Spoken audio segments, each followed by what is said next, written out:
এমনি তানভীর আবিদিন আপনি লিখেছেন, প্রবাসীরা যখন 1 মাসের জন্য দেশে আসে তখন কি কসরের নামাজ পড়বে? তারা যেহেতু নিজের বাড়িতে থাকেন, নিজের বাড়িতে একদিনের জন্য আসলেও তিনি পুরো নামাজ পড়বেন, কসর নামাজ পড়বেন না, কারণ নিজের বাড়িতে কেউ কখনো মুসাফির হয় না। একজন মানুষের 2টা ঠিকানা থাকতে পারে। প্রবাসে আপনি আপনার একটা ঠিকানা আছে, একটা কক্ষ আছে, সিট আছে, ভাড়া দেন, আপনি সেখানে থাকেন, সেটি আপনার একটা ঠিকানা।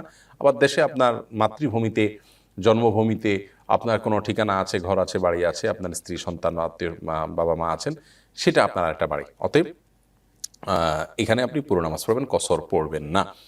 ফাতেমা সিদ্দিক আপনি লিখেছেন, উকুন না মেরে ফেলে দিলে নাকি ওই উকুন আবার মাথায় উঠে, আর উকুন জ্বালিয়ে ফেললে কি গুনাহ হয়? উকুন না মেরে ফেলে দিলে যে ওইটাই যে আবার মাথা উঠবে এটা তো নিশ্চিত নয়, ওটা উঠতেও পারে, নাও উঠতে পারে।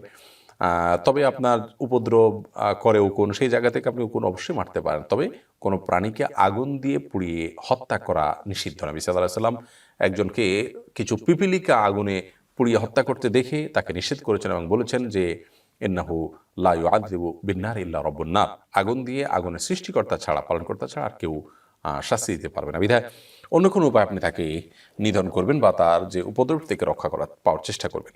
সাদিয়া আফরিন তুলি আপনি লিখেছেন, কার্টুন আর্ট করে টাকা ইনকাম করলে কি হারাম উপার্জন হবে? কার্টুন এঁকে যদি প্রাণীর ছবি অঙ্কন করে উপার্জন করেন সেটি তো অবশ্যই নিষিদ্ধ হবে, না জায়েজ হবে। বাকি এছাড়া অন্য কোনো কার্টুন যদি আঁকেন, যে কার্টুন বেসিক্যালি হারাম হবে না। প্রাণীর ছবি আপনি এমনভাবে আঁকলেন যেখানে পরিপূর্ণ অভয় বোঝা যাচ্ছে না, জাস্ট একটা ডামি টাইপ কিছু বোঝা যাচ্ছে, তাহলে সেক্ষেত্রে চোখ, কান, নাক ইত্যাদি সব অঙ্গ প্রত্যঙ্গ দিয়ে পূর্ণাঙ্গ একটা প্রাণীর আকার দেননি আপনি, এটা জায়েজ। তাছাড়া কোনো ফুল, ফল, কোনো প্রাকৃতিক দৃশ্য ইত্যাদি আপনি অঙ্কন করতে পারেন। তাহলে এই জাতীয় যদি আর্ট করেন তাহলে তার মাধ্যমে যে উপার্জন হবে সেটি অবশ্যই হালাল হতে পারে। কসরের নামাজ কি বাধ্যতামূলক? সফরে কসর না পড়ে পূর্ণ নামাজ পড়লে কি নামাজ হবে না? কসরের সালাত বাধ্যতামূলক, অর্থাৎ কসরে আপনি ফরজ নামাজ তো পড়তেই হবে।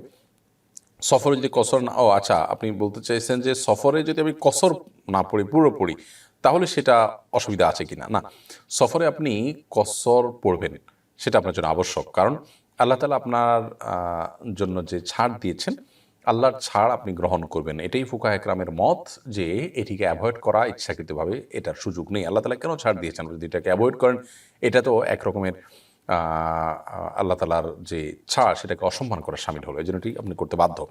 সফরে আপনি কসরই পড়বেন, কসর পড়া আপনার জন্য বাধ্যতামূলক। তবে কোনো কারণে যদি আপনি ভুলে গিয়ে পুরোটা পড়ে ফেলেন, তাতে নামাজ হয়ে যাবে ইনশাআল্লাহ।